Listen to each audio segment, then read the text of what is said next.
Hello everybody, welcome to the colours of knowledge.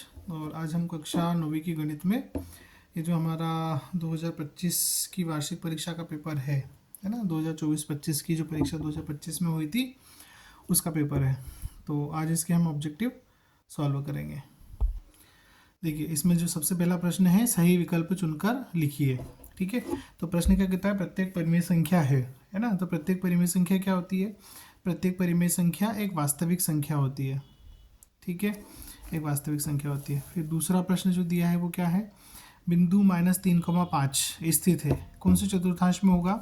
तो देखिए, चतुर्थांश वाला जो सिस्टम मैंने आपको पहले भी बताया हुआ है, ये +x होता है, ये -x होता है, ये +y होता है और ये -y होता है ना। तो ये जो होता है ये प्रथम चतुर्थांश होता है, ये द्वितीय होता है, ये तृतीय होता है और ये चतुर्थ होता है ना। पहला, दूसरा, तीसरा और चौथा चतुर्थांश। अब पहले में दोनों प्लस के होते हैं। ठीक है, तो यहाँ पर एक नेगेटिव है, दूसरा पॉजिटिव है, मतलब एक ऋण का है, एक धन का है। तो पहले में तो नहीं आएगा ये। अब x का मान ऋणात्मक किस में है? x का मान ऋणात्मक इसमें है और y का मान धनात्मक इसमें है ना।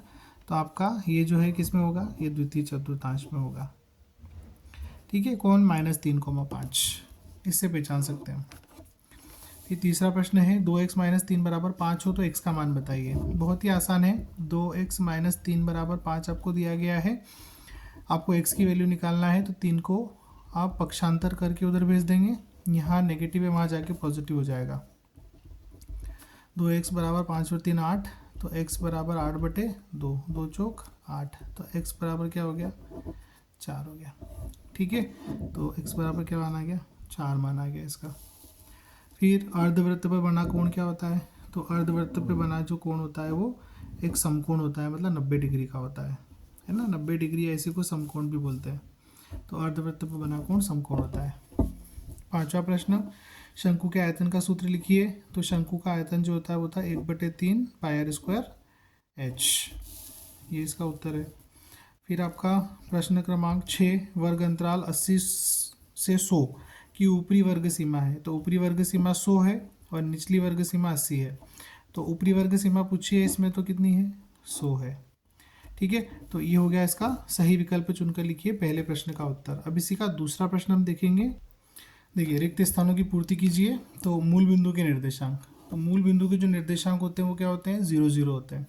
ठीक है, मूल बिंदु का होता है, जैसे आप ये अक्ष बनाते हैं, एक्स अक्ष और वाई अक्ष, मतलब कार्तीय तल जो बनाते हैं उसमें ये जो बिंदु होता है, दोनों का जो काटने वाला बिंदु है, एक्स अक्ष और वाई अक्ष जहाँ कटते हैं आपस में, वो बिंदु मूल बिंदु कहलाता है।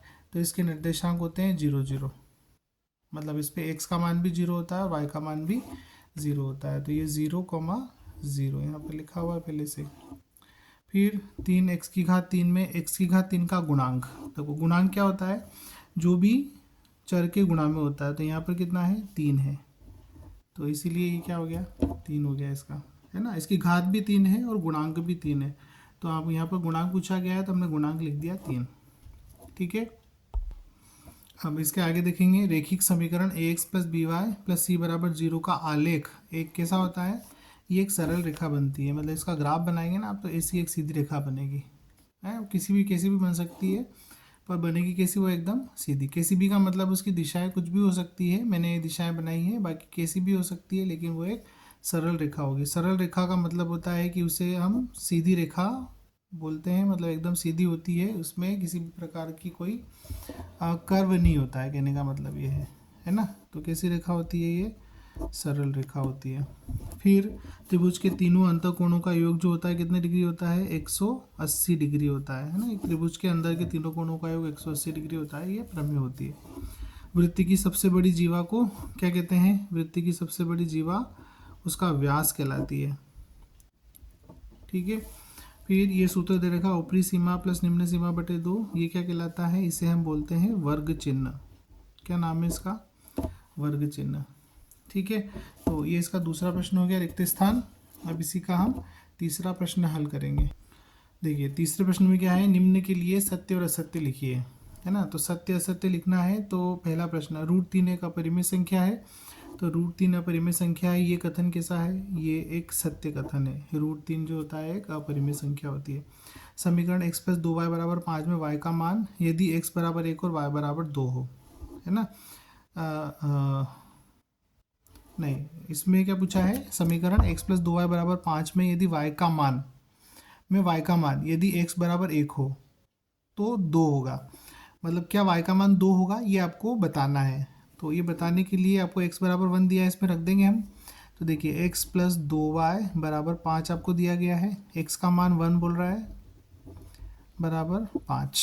ठीक है, 1 को पक्षांतर करके वहाँ भेज देंगे तो 2y बराबर 5 माइनस 1, तो 2y बराबर क्या हो गया, 4 हो गया। तो y बराबर 4/2 कितना आया, y का मान 2 आ गया। तो यही बोल रहा है वो कि समीकरण में y का मान यदि x बराबर 1 हो तो 2 होगा। तो ये कथन क्या है, ये कथन भी सत्य है कि हाँ y का मान 2 होगा यदि इसमें x बराबर 1 है तो।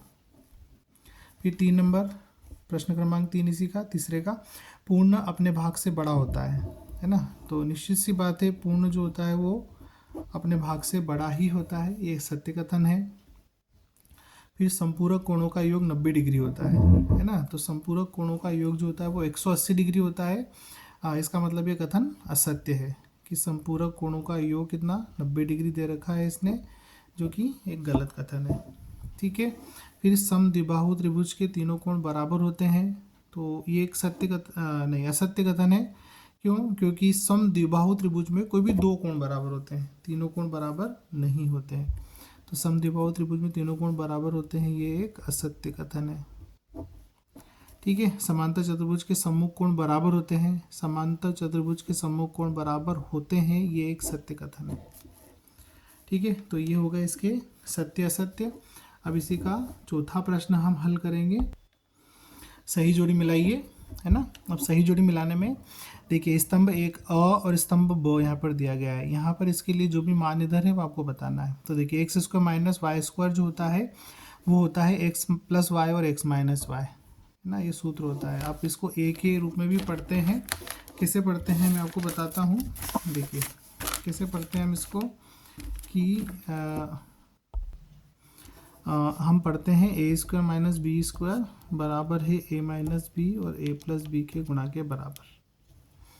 ठीक है, ये हम पढ़ते हैं। तो उसी का यहाँ पर x के रूप में दे रखा है, तो जो पहला है वो उसका उत्तर है डी।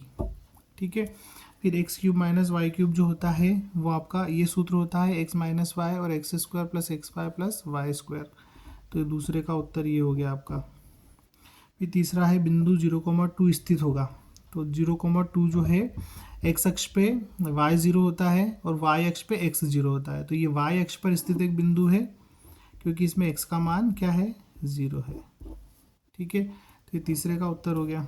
फिर बिंदु 3,0 स्थित होगा। तो देखिए बिंदु x अक्ष पे y0 होता है, y अक्ष पे x0 होता है ना। तो x अक्ष पे y0, तो ये x अक्ष पर स्थित होगा, मतलब ये चौथे प्रश्न का उत्तर हो गया आपके। ठीक है, 90 डिग्री के बराबर माप वाला कोण क्या कहलाता है, एक समकोण कहलाता है। ये पांचवा हो गया आपका F। और 90 डिग्री से कम माप वाले कोण जो होते हैं वो न्यून कोण कहलाते हैं, जिनकी वैल्यू 90 डिग्री से कम होती है, चाहे वो 80 डिग्री हो, 70 डिग्री हो, 60 हो, 55 हो, 45 हो, ये सारे क्या हैं, ये सारे ही न्यून कोण है, मतलब 90 डिग्री से कम वाले कोण।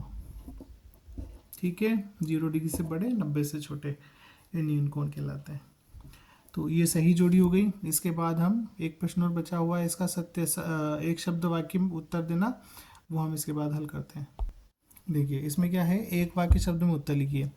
तो पहला प्रश्न है एक घात वाले बहुपद को क्या कहते हैं। तो एक घात वाला बहुपद जो है वो रेखिक बहुपद कहलाता है। क्या कहलाता है, रेखिक बहुपद कहलाता है। ये हमको लिखना है इसका उत्तर, एक घात वाला बहुपद रेखिक बहुपद कहलाता है।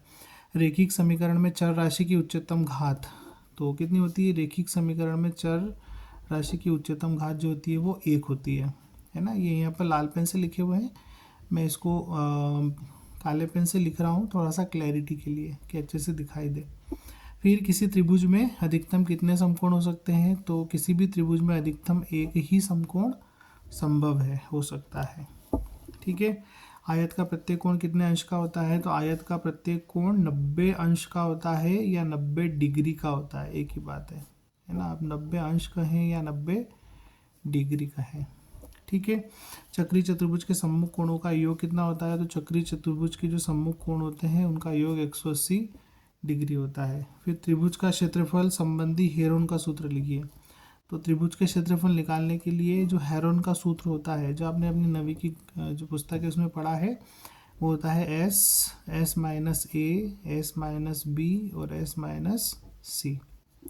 ठीक है, ये आपका है त्रिभुज का क्षेत्रफल। त्रिभुज का क्षेत्रफल, इसमें कौन क्या है पता है? इसमें ए, बी और सी तो है, वो भुजाएं हैं किसकी? त्रिभुज की। और एस जो होता है ये अर्ध परिमाप होता है त्रिभुज का, मतलब ए, बी और सी को जोड़ के उसको आधा करते हैं। ठीक है, तो ये 5वां प्रश्न भी हो गया इसका। आशा करता हूँ आपको सारे ही प्रश्न समझ आए होंगे और आप बहुत अच्छे से अपनी जो परीक्षा है उसकी तैयारी कर रहे होंगे। तो इसको आप देखिए, समझिए। और अक्सर ऐसा होता है कि जो पुराने प्रश्न पत्र होते हैं उनमें से बहुत सारे प्रश्न रिपीट किए जाते हैं, पूछे जाते हैं। तो इन प्रश्न पत्रों की तैयारी हम सभी को ज़रूर करना चाहिए। तो अभी तक मैं 3 प्रश्न पत्र जो है उनके सॉल्यूशन आपके लिए लेकर आया हूँ और आगे भी हम ऐसे ही पढ़ते रहेंगे। इसके अलावा मैंने हमारे जो गणित में चैप्टर 1 है उसकी लगभग सभी उसकी 5 एक्सरसाइज 1.1, 1.2, 1.3, 1.4 और 1.5 के वीडियोस मैंने इसी channel the colours of knowledge channel पर अपलोड किए हुए हैं, आप उन्हें देखें। उसके बाद 2.1 जो है उसके भी कुछ वीडियोस मैंने अपलोड कर दिए हैं। आगे मैं और दूसरे वीडियोस के अगली प्रश्नावलियों के अपलोड करने वाला हूं, तो चैनल को सब्सक्राइब कर लीजिए और लाइक शेयर कीजिए और वीडियो को ज़्यादा से ज़्यादा देखिए और समझ के अपना एग्ज़ाम लिखिए। Thank you.